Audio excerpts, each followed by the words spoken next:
Well, Richard, maybe it's time. And hello, everyone. And there's lots to talk about, so we'll get going. For the top news story, France's Peevolution is irrigating farms with liquid gold. Well, we'll have to figure out what that's all about. In technology, China has limited online video games to 3 hours a week for young folks. In graphene, adding foreign atoms to graphene apparently really can boost its properties. And now in space, the world's first space hotel will open apparently in 2027. And you can even buy a vacation home there if you're very rich. In the environment, and this presumably is no surprise to many people, but climate change is accelerating, according to studies. And here's one I hadn't thought of, but I think it's true. Dogs can tell the difference between your intentional and unintentional action. Like sometimes at night, I run into my dog, and I think he knows that it wasn't meant. Mm-hmm. On us humans, apparently seniors who relocate long distance, and studies on it shows that where you live affects your longevity. And for our last one, on health and medicine, doctors claim to have discovered how to reverse cell aging. So that's what we'll talk about. And now, Richard, what's this in our top story that France's Peevolution is irrigating farms with liquid gold? Well, there are several reasons why I have this as the top story. One of them is that I think one of the success formulas in these days is what I call trash to cash, using some thing that is normally just thrown away, often at cost to throw it away, and turning it into some kind of asset that you can use again and sell and make money.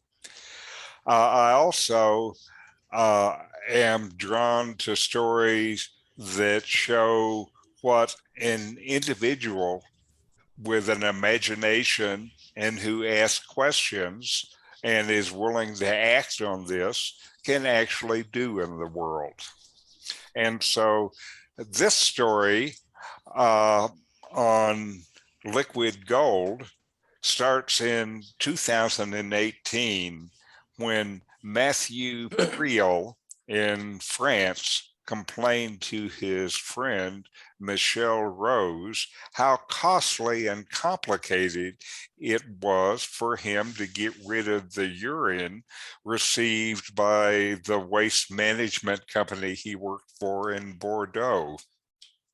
And he says, surely there must be some way to use this abundant liquid because, and we're paying to chemically dispose of it. And, you know, that's a real problem.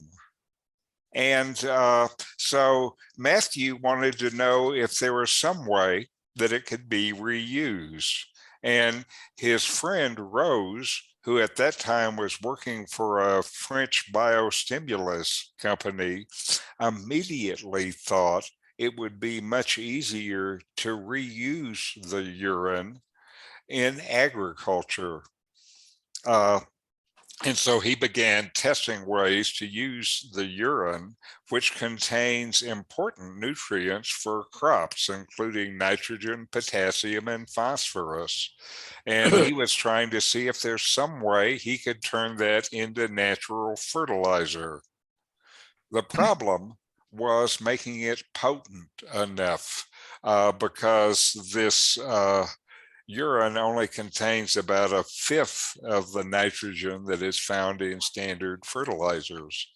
And so he tried concentrating the urine and then extracting the nitrogen, but that process was too expensive, so it wouldn't work. So then he got an idea and tried fermenting the urine with bacteria and then adding other natural bacteria that would help crops assimilate the nitrogen from the air and absorb nutrients from the soil. And what do you know? It worked. Testing that was done at Bordeaux's National School of Agricultural Engineering found out that the fertilizer that they produced grew corn plants that were 60 to 110% better, larger, more corn than the normal fertilizers. That is 60 to 110% more.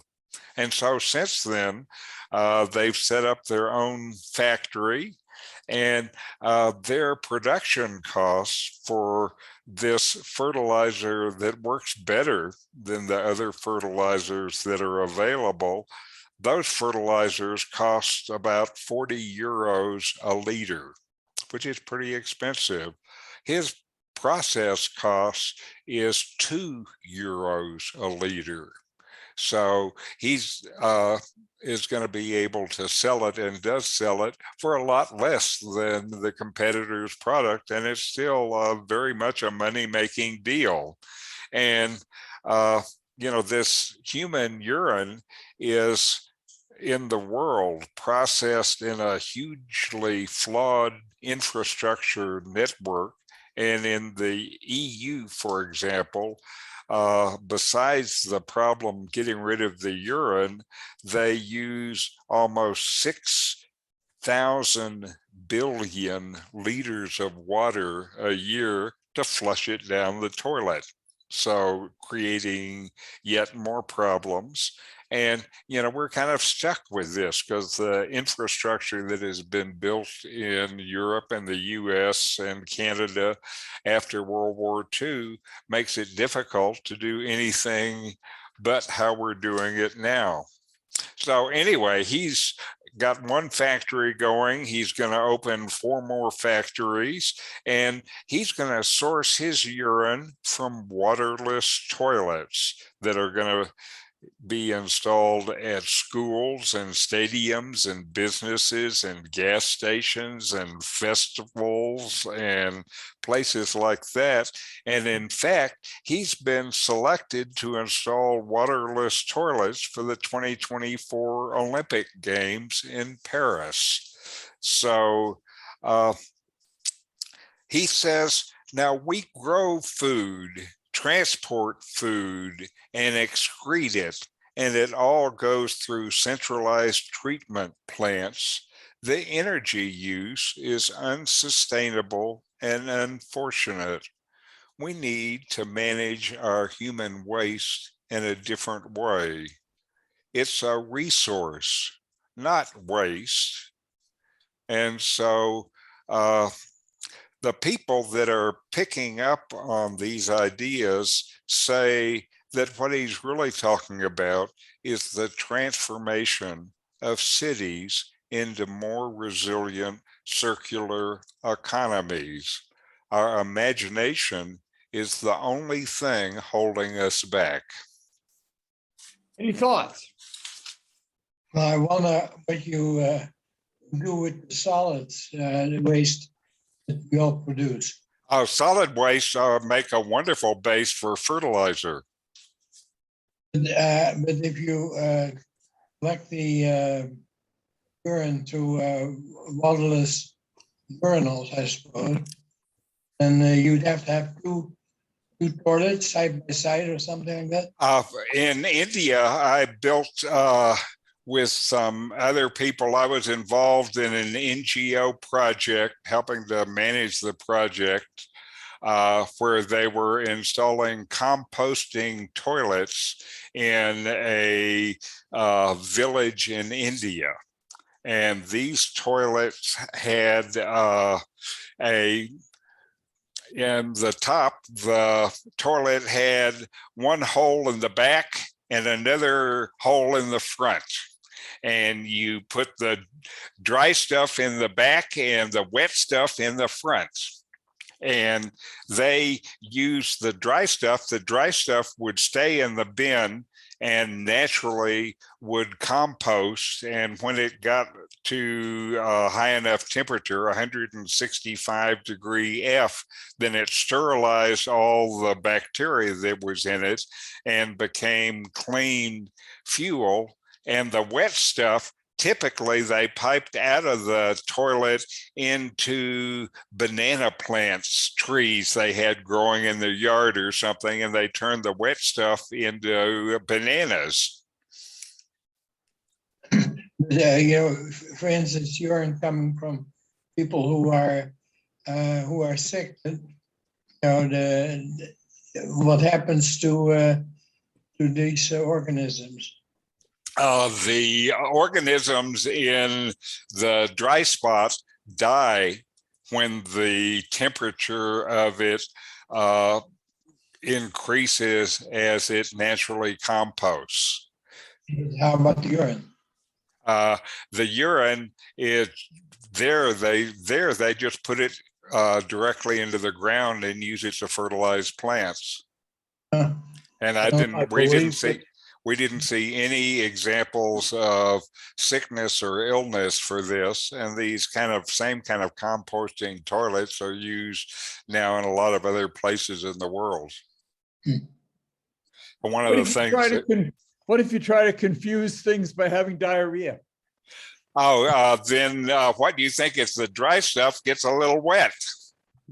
Now, what these toilets in India did is they actually had two dry compartments. And when one of them got full, you switched it to use the other one, and then the one that was full would compost, and it took it a couple of months to be cooked and ready. Then what we tried to do to get it motivated in India is we tried to have compost parties to celebrate the completion of the cycle. It was still hard there. Most people where we were still use the field. The women loved the toilets because they felt a lot safer than going out with another woman in the field to pee. The old men would never use it. They knew that you pee in the field. But is urine not perfectly sterile? I thought that it was. I think it is sterile, but I don't know. I don't have any advanced degrees in urinology, so I don't know. Did you say that they put it on banana plants? Yeah, they used it to fertilize and water banana plants. Is that why the bananas are yellow? No, but you're a wise guy. I'm just kidding. I know. We know. I'm thinking about the Paris Olympics and the decisions that people are going to have to make when they go into the restroom, which place they're going to go. Yeah, I don't know how they're going to. I don't know how they're going to do that separation. I had imagined some other ways to do it than we did in India. And for most people, just having to excrete in the one hole you usually do is more user friendly than having a dual hole system, I believe. My wife also said that women have different problems in peeing and directing their pee flow than men do. Yes, I would say so. It's going to be a good test in Paris. Yes. Yeah. I've heard that. I've heard that when you buy flowers off the market in a hayek, they've used human excrement as a fertilizer. And well, when you smell the water after you've taken the flowers out, you can believe it. Uh-huh. Well, they obviously don't compost their poopies. Yeah. What's this in technology and video games that China won't allow young people to watch more than 3 hours a week? It's not watch, it's play. Aha. And so you obviously don't play, for you to say it that way. And China has put in place a new policy that limits online video games for people up to 18 years old or those under 18 to 1 hour in the evening on Friday, weekdays, and public holidays.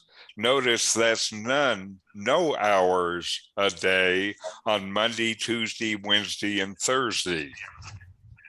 And these new rules place the responsibility for carrying out the policy on the gaming industry. They don't include any kind of limits for an individual gamer. And the Chinese government for years now has worried about young people getting addicted to games.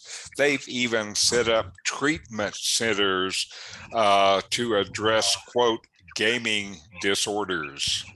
I don't think we have those in America, do we? It turns out about 2/3 of Chinese minors play online games often. And the Chinese have been trying to deal with this now for several years. The first action was in 2017 when a Chinese technology company, Tencent Holdings, took the first step to restrict online games for young people. And the government restrictions started in 2019. And these old rules limited minors to 1.5 hour gaming time each day and 3 hours on the weekends. And the current Chinese rules require minors to use their real names and their national identification numbers when signing in to play. Young gamers, though, are able to beat the system by signing in as with the name of their adult family members. Now, young Chinese, not surprisingly, criticized the new rules on social media. One gamer questioned whether officials understood the importance of gaming for young Chinese. Quote, "This group of grandfathers and uncles who make the rules and regulations, have you ever played games?" he asked. And he said, "Do you understand that the best game for esports players is in their teens?" I bet they don't even know what esports is. Do you? Another gamer noticed that the sexual consent age in China is 14, and you can start working at 16, but you have to be 18 to play games. This is really a joke. So China is trying to figure out something to do with all those kids that play games, online games. And if playing online games then provides your children or grandchildren with some advantage for the future, then things are looking good for America versus China. Any thoughts? I think there's good games and bad games, and there's some games that are good so long as you don't do them too much. I think it's a very difficult subject, and lots of people have got different opinions. But there, it doesn't matter what your opinion is, because the government has the power and they're willing to use it.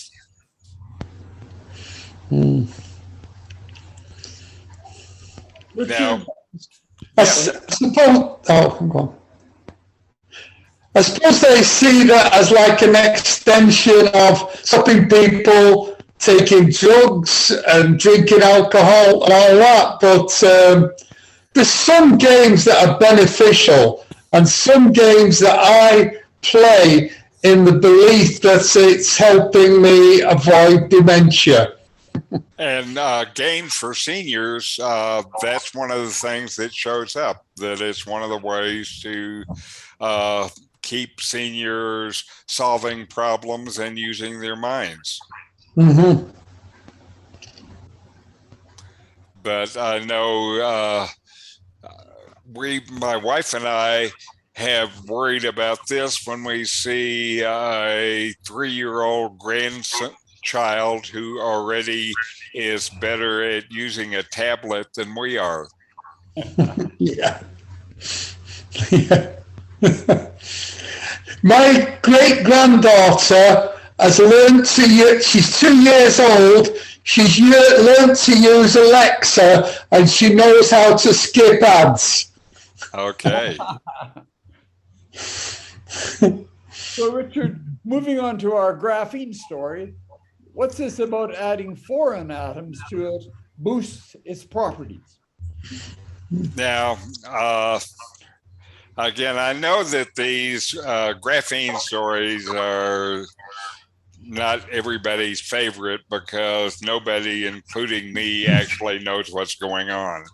But the basic story about graphene from one point of view is graphene is made putting carbon atoms in an orderly pattern. This putting the carbon patterns in the orderly pattern puts the electrons in an orbit, in a nice pattern.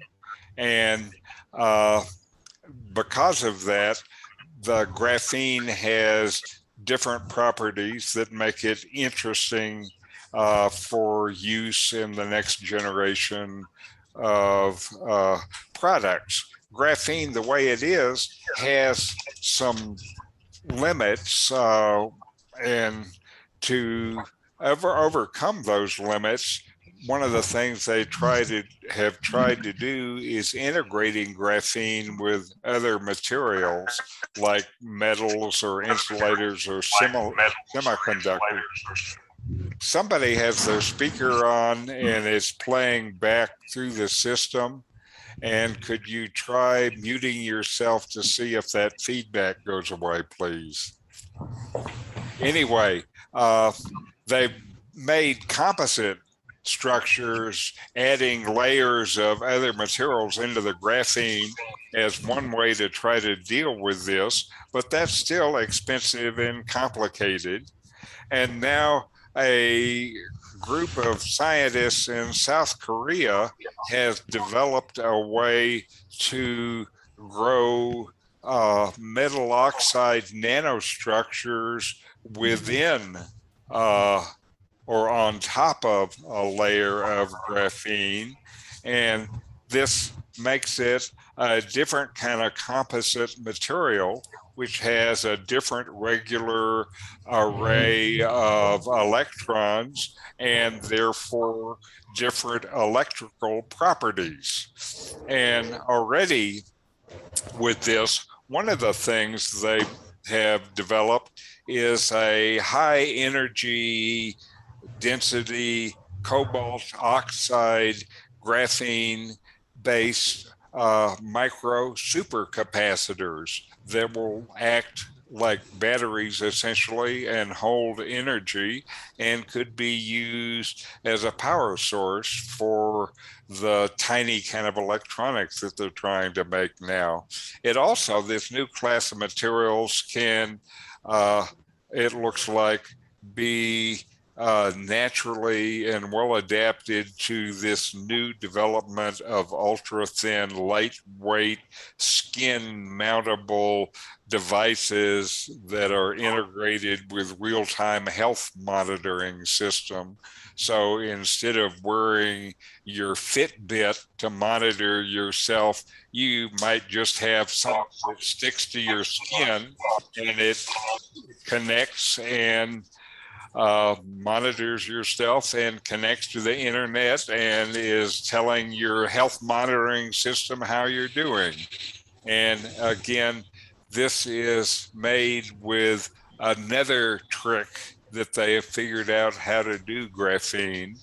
As you know from listening, about every week or every other week, I have some story that is yet some new thing that they're able to do with these 2D materials. And I don't know where the end will be. This is actually a fantastic time in terms of development of new materials.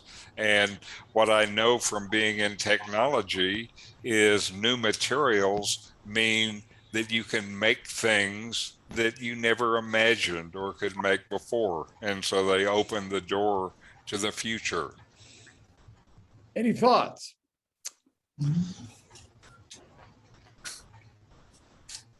Well then, Richard, moving on to space, what's this about a space hotel, the world's first, opening in 2027, meaning that you could buy a vacation home if you got some money? Well, I think part of this is about how part of the next generation of space activities is going to be paid for by rich tourists who are looking for an out of this world adventure. And right now they can get it by buying tickets to go up on one of the several different private missions just into space. They're on the edge of the space or into space a little bit and there for a few minutes and then come back down again, and it only costs you a few $1 million. But it's fun. And then besides that, there now are several companies that are planning to build space hotels in orbit. And this current one, the one that we're talking about here, is Orbital Assembly is the name of the company. They're Voyager stations, named after some Star Trek, I think. Wasn't there a Star Trek Voyager? Yeah. Okay, so that's got the name. And let me show you a picture of this. There we are. And you can see that the Voyager station is going to be creating artificial gravity using centrifugal force, because we don't want those people going out into space inconvenienced by having no gravity. And so it's going to spin to simulate gravity in the pods. And the rooms and amenities will be large and comfortable, just like a classy resort. And there will be luxurious accommodations for up to 280 guests. And these include villas that are available to purchase as a vacation home. And they're going to have a gourmet restaurant and a bar and a gymnasium and an entertainment system. And it's just going to be like your standard high-end resort, only it's in space and you have such a view out the window. Wow. And the Voyager station is already taking reservations. So don't delay. You can be the first in your neighborhood to get a ticket for a 3-day holiday on the Voyager station. The 3-day holiday only costs $5 million, but it's worth it. And do they come in these? I'm sorry, I didn't hear the question. I was wondering if these apartments come with balconies. This particular one has room for 280 people. I think that's 2 to a room. So Balconies, you can hang Yeah. out. Yeah, I read a science fiction story where people went into space because it puts a lot less demand on your cardio system. that's right. Yeah, so I guess mean, those guys are natural targets for the villas then. that's right. Yeah. And there's plenty of them. Okay. Now, what I don't know about this, having read a lot of science fiction myself, is the one thing that they don't set up there that you read about is sex in 0G. And you can't do that on the rim. I wonder if they have a special recreation center in the hub that you can reserve an hour's time in. I always wonder about the people who've been up in the space shuttle, because surely they'd like to try it. Well, I don't know. I haven't heard anything about astronauts and sex in space, but I know there are men and women up there, and I know that can be trouble or fun. I read a science fiction story where it was a lot better, where you know. Well, I'd like to point out that this is one of my real hates. You've got to realize that for some time, we're going to be focused on reducing carbon in the atmosphere. It turns out that making these things not only diverts brain power from real problems, it throws a lot of carbon in the atmosphere. right. It uses a lot of energy and puts a lot of junk in it. Right. Mhm. And initially the industry or the pioneers had worked it out that they, at least their flight was carbon neutral. And that was shown to be all bosh. And in addition, when the guy who runs Amazon went up for his trip, he was going to get a second-class medal for being an astronaut. He didn't get it though. They changed the rules.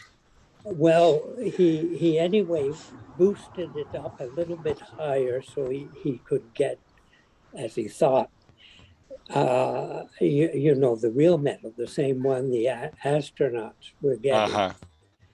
And it just shows you how this is all frivolous and nonsense.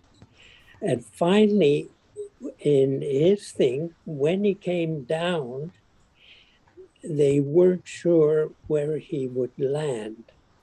And his landing strip was in areas along the eastern coast, and a whole lot of planes, it was the long weekend, were diverted, and people's holidays were, you know, ruined because of this character's hubris. Right. Some rich guy on a ride. Exactly. Yep. You know, we got to get serious and stop allowing antisocial behavior. It's equally bad with the girl in the classroom.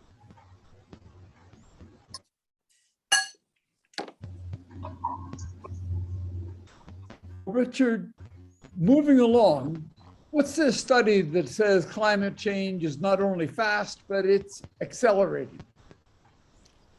Well, nowadays, this is just kind of the regular, normal report that you read when you're reading about climate and the environment. This is based on further information that's coming out from the International Panel on Climate Change. And they are saying the bottom line of what they're saying is climate change is happening and accelerating. Earth will continue to warm. What they don't say here, but is I'm sure the case, is this last year was a terrible year in the Northern Hemisphere for weather disasters, and that this last year, or this current year, excuse me, is now going to be what it is like in the future. I've read in other places that the annual cost of dealing with these climate catastrophes has increased by an order of 4 or 5 in the last 10 years. And so that's just an example of what is happening. And so the latest IPCC report shows clearly that if we do not drastically curb emissions, we will find temperatures on Earth that we haven't seen in millions of years. And one of the things that this particular article talks about is the implication of this on regional climates, like on both sides of the Pacific, where the El Nino and La Nino conditions affect the weather and rainfall or lack of rainfall in a number of places in the world. This El Nino, they call it the El Nino-Southern Oscillation, or ENSO.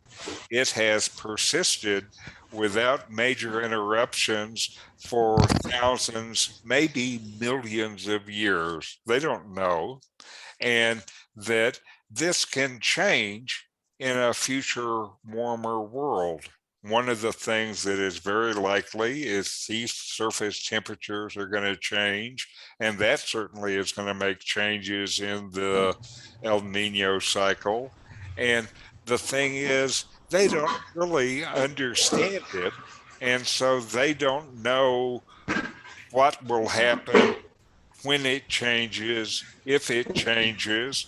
It's possible that it will stop altogether. And if it stops altogether, that's going to cause serious problems with both drought in some places and too much rain in other places. But again, they just don't understand the weather system on the planet well enough to know.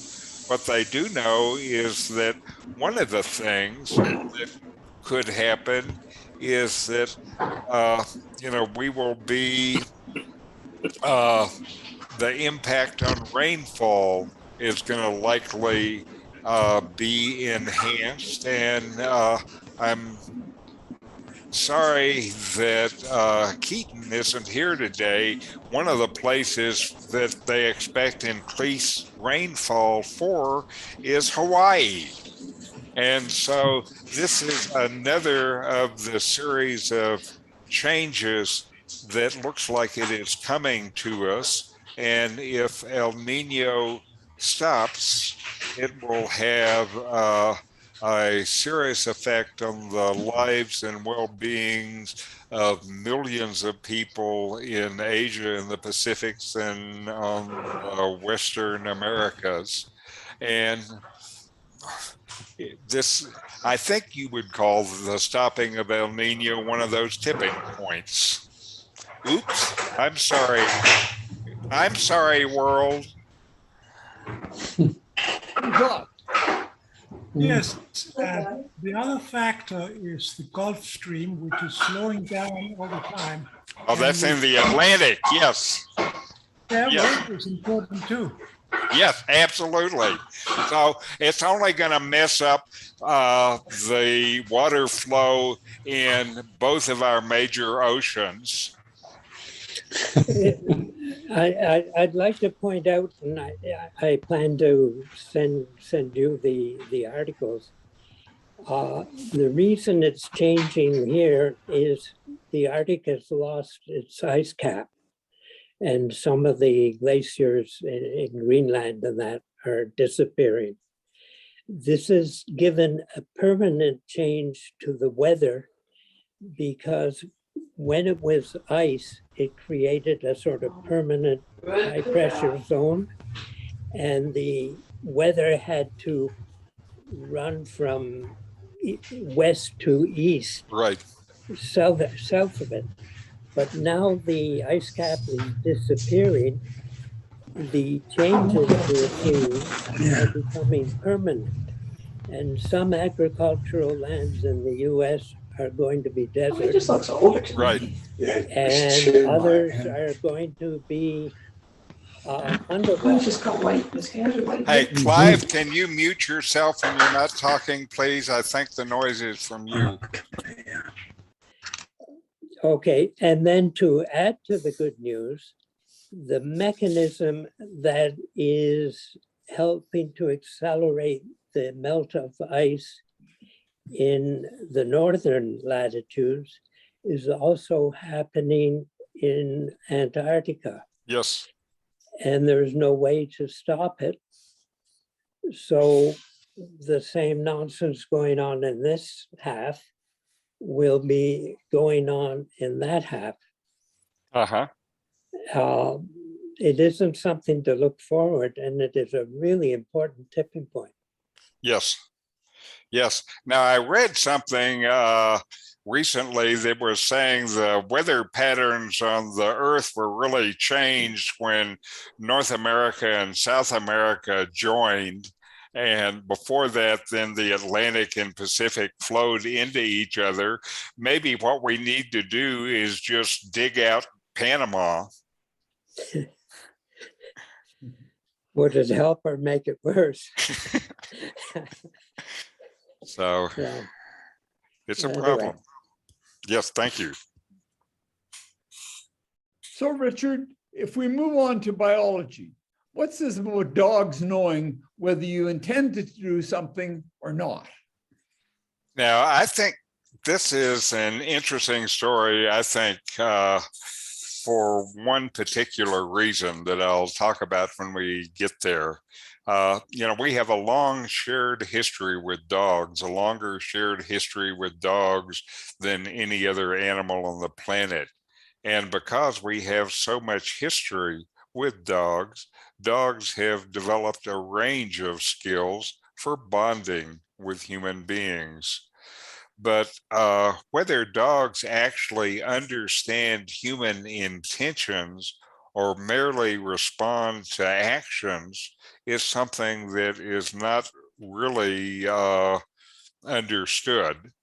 And this ability to recognize another's intentions, or at least conceive of them, is the basic component of something called theory of mind, which is the ability to attribute mental states to oneself and to others, and is a key element in being human, and has long been regarded as one of our unique human traits. And so, do dogs have components of theory of mind is the actual question. That is the ability to tell the difference between something a human does on purpose and something done by accident. And so to answer this burning question, a team of researchers in Germany did experiments that examined how dogs reacted with food rewards when they were withheld both intentionally and unintentionally. So the difference between intentional withholding and unintentional withholding relates to the intention and whether the dog can understand the human's intention. And basically they took about 50 dogs and tested them under 3 different conditions. In one of the conditions, the unwilling condition, then the experimenter suddenly withdrew a reward through a gap in the barrier that was placed between the experimenter and the dog. So in one experiment, the experimenter, it looked like, offered the food to the dog and then took it away. Well, I'm not going to give you any food. And then in 2 other forms of it, it was unintentional. One was the clumsy condition where the researcher took the food and tried to put it into the slot between them and the dog and then just dropped it. Ooh. And then there was another one where they tried where they couldn't get the food between the gap between them and the dog, so that was blocked. And what they found was interesting, and that is not only did the dogs wait longer in the unwilling test, the test where the guy had the food but wasn't going to give it to them, but then they also were more likely to sit or lay down, which is often interpreted as appeasing behaviors of the dog. And so the dogs in the study clearly behaved differently depending on whether the actions of the human was intentional or unintentional. And this paper concludes, quote, "The findings present important initial evidence that dogs may have at least one aspect of theory of mind, the capacity to recognize intention in action." So this theory of mind stuff was another unique talent that they thought humans had. Now we have our first evidence that dogs have it. I bet monkeys have it too. It wouldn't surprise me to find out that parrots have it. And if we could figure out how to test it, octopuses do too. So what do you think? Well, I know that dogs don't need much of a clue to see what you're going to do. You know, just little things, and like when we go out for a walk, they try to figure out which door we're going to use, and they're always right. That's right. They certainly learn our behavior and learn how to make use of it. Yeah. Yeah, that's what I've noticed. Dogs really learn things, especially something that might hurt them, like being trodden on and things like that. Uh-huh. They're very good at learning and avoiding anything that harms them. Well, also, my experience with dogs is they're very good at figuring out how to get food. Yeah. Yeah. Yeah. That is the primary reason for their success as a species. No, I think the primary reason for their success is they figured out how to mooch off humans. Yeah. And they figured out that to mooch off humans, they need to get humans to like them. Cuteness becomes a survival factor. That's right. That's right. My burning question is, which of us gave the other side fleas?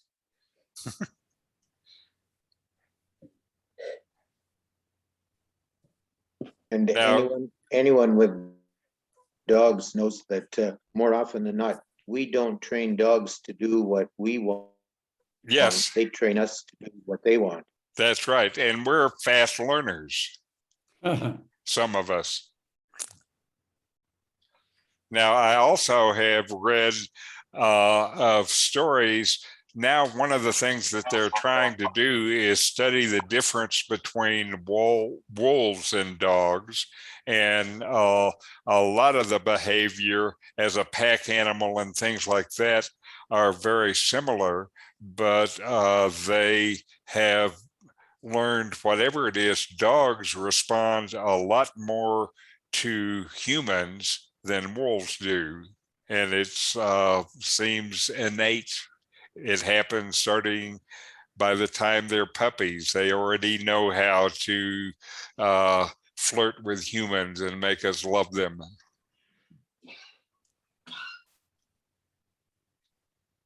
Well, Richard, in the human story, what's this about where you live affects your longevity? The seniors know when they've relocated. Well, kind of those of us who live lakeside know about this anyway, but now they're catching up to these ideas in America. And a group from the MIT did a careful study using Medicare data of more than 6 million people. And Medicare data is very good about understanding what kind of health issues people have. And so it gives them good insight into that. And particularly, they looked at the effects of longevity on people who are moving from one place to another place. But especially they tried to study when different people went from the same place, went to different locations. That's a good way to verify things if you have enough data. And basically what they found is when a 65-year-old moves from a home into places that are low in the percentiles in terms of how much that location enhances their lifespan based on this kind of data, that medical data they have, and compared them to people moving into an area that was high on the list of effects of the location on their longevity. And they found that the 65-year-olds who at that time would have an average lifespan from after 65 of about 18 years, the ones that moved to better places had an average lifespan of a little more than 19 years. So moving to a better place then gave them another year of life. And so they were able to look at this evidence about their role of place, and clearly they found there was some effect of the role of the location that you lived in on lifespan. They know that something's going on that makes a difference. They just don't know what. So, of course, in academia, this means, hey, let's do another study. So they will figure out more as they go along, and hopefully they will figure out what it matters about where you live in terms of your longevity. Now, I got an article from Johannes this morning that is, as a marketing guy, kind of seems like PR. It's from Your Guide to Moving in Retirement to Mexico's Lake Chapala. And so it was one article within that website. And this article is on, quote, 5 ways people at Lake Chapala live well and live longer. You know, I know what I heard after I came here is this was a place where old people move to die and then they forget to. Anyway, the first of the reasons why people live longer here, according to this article, even before you have any of these reasons, there is a study that was done on pessimists versus optimists, and they found out optimists had a lower 9% lower risk of developing heart disease and a 14% lower risk of dying. And maybe part of it is the pessimists just stay up north. I don't know, but they say also that where this optimism and pessimism comes from is a lot of people up north have these long winters, and these are hard on many people. And if those people come to Lake Chapala, then it's going to lift their mood a lot over spending winter hiding from the snow for 6 months. So anyway, things we have to do that are special to here that maybe make you live longer. One is the climate. We all know about the climate. It's nice most of the time. There's also the lifestyle. You know, Mexican people are among the happiest in the world, and the laid back, stress-free lifestyle is good for people once they adapt to the slower pace of lifestyle and embrace life again.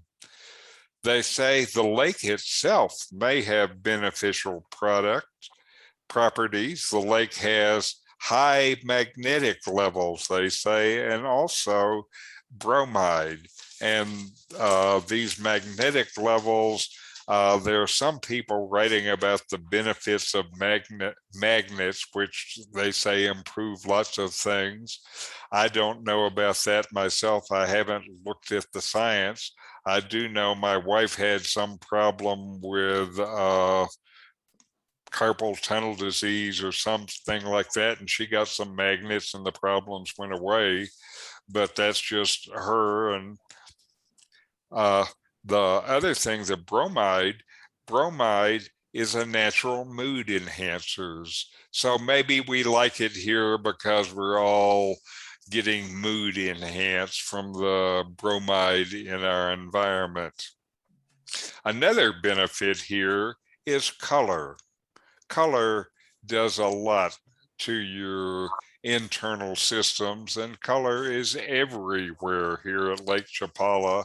We have the flowers and the tulip trees and the jacaranda trees and all of this beautiful stuff. And even the houses and businesses are bright colors. So there's lots of color here too.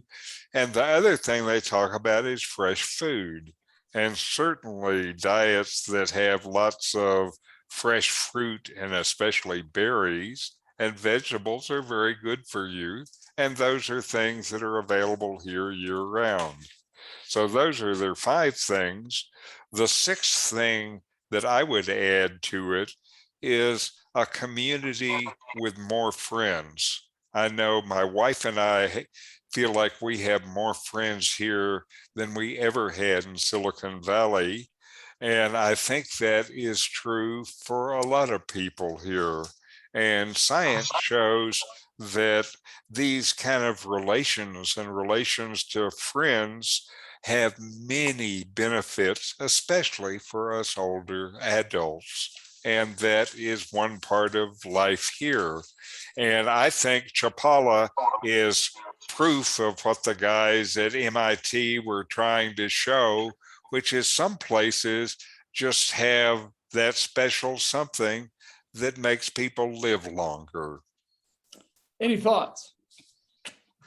I think there's one thing that Richard, and that is that I met so many people, interesting people with a very broad experience of life that are so interesting to talk with, and that's animating. Yes. But one thing the study didn't look at was the wealth of the people who moved.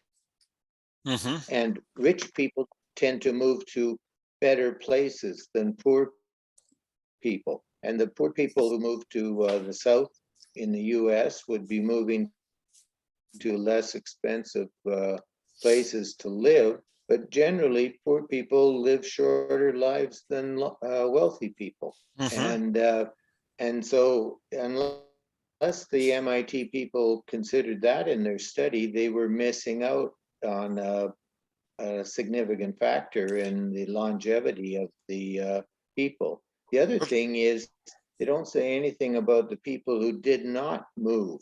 And did everyone who moved live longer, or only the ones that moved to the better places?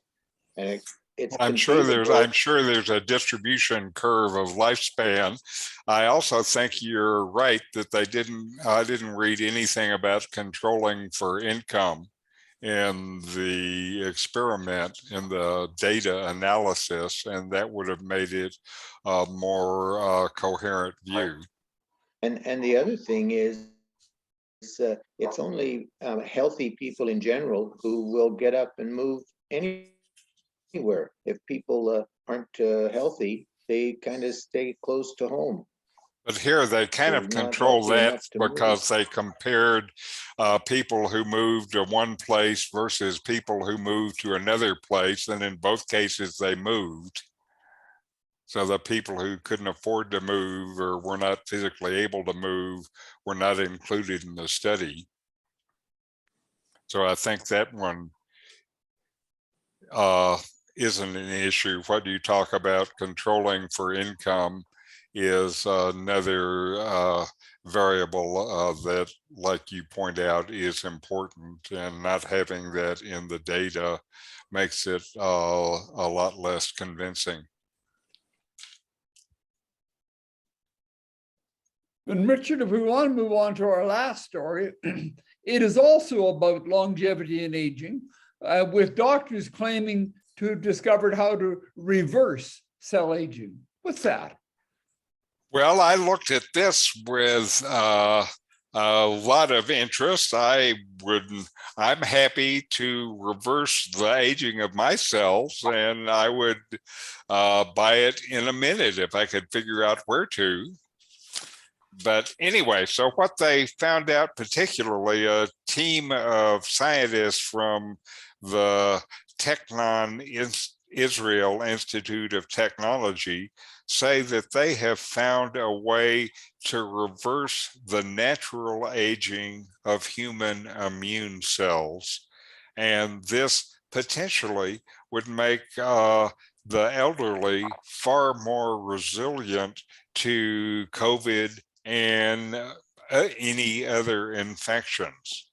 And so they specifically research the molecular pathway that the human body uses to create B cells, which are immune system cells that the body uses to identify and produce antibodies against new pathogens. So these are really critical in our immune system and being its ability to be able to deal with something like COVID-19, which it hasn't seen before.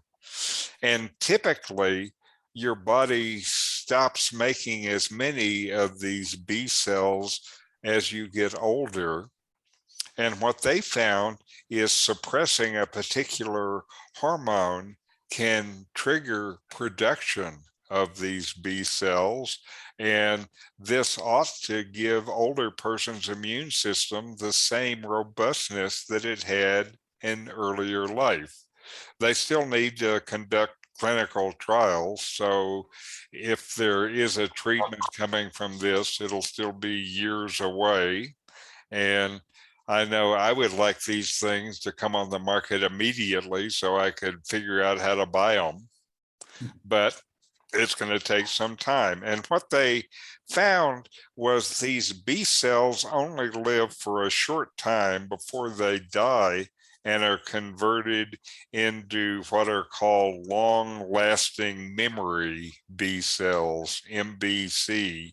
And your immune system uses them as kind of a record of previous infections. And so it's kind of part of their database. And if a B cell dies before it becomes an MBC, when you're young, it'll be replaced by a brand new one. But that cell production halts when there are more MBCs taking up space, like there naturally is in an older person who's been around more things and been exposed to more pathogens. And this makes it harder for an older person's immune system to learn how to fend off new pathogens. And so to find this trick to figure out how to make the body make new B cells, they researched and found that a funny place to look for information. They found out patients undergoing treatments for multiple sclerosis, MS, had their MBC, these memory B cell stock, depleted. And when that happened, their body started to rapidly produce new B cells. And the team identified the specific hormones that shut the B cell production down and figured out how to deactivate that hormone. And then the body again produces lots of B cells again. And they hope to turn this hormonal trick into a new rejuvenating treatment for the elderly and immunocompromised like us.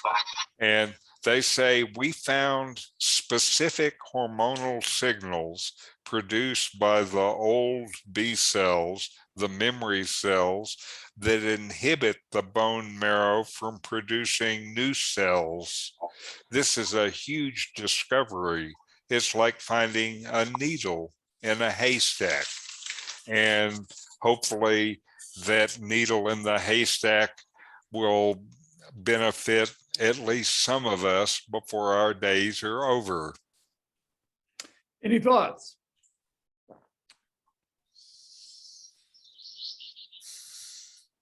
I guess no one wants to live forever. Well, it's just that these MBC cells obviously have some positive benefit. So if they succeed in suppressing those, maybe there's some negative side to this that we don't fully. Well, here I think they didn't do something that destroyed your existing MBC cells. They did something that turned the mechanism back on to produce the B cells. So I don't think they destroyed your database. Yeah. Well, they talked about removing the MBC cells from the MS. Oh, in the case of the MS patients, the treatment did. And that's what gave them the first hint of the direction.